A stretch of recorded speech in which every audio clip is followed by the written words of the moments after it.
jong ka CM elevate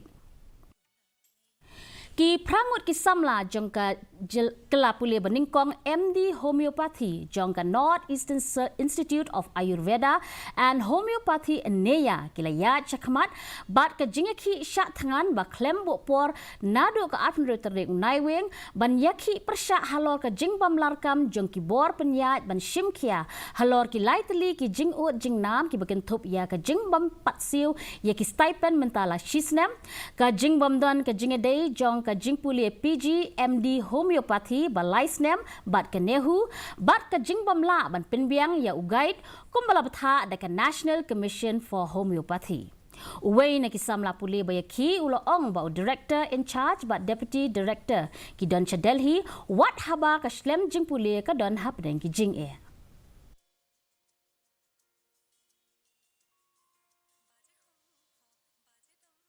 The director is absent. He is in Delhi. The deputy director is in Delhi, and the in charge, who is supposed to be, he is also not here. So our college, this college is running in just vain, in the air. Nobody is in charge here. Nobody seems to responsible here for anything. The 8 PGTs that are striking, they are hungry for more than 48 hours. This is third day of their hunger strike, and nobody is listening to their demands.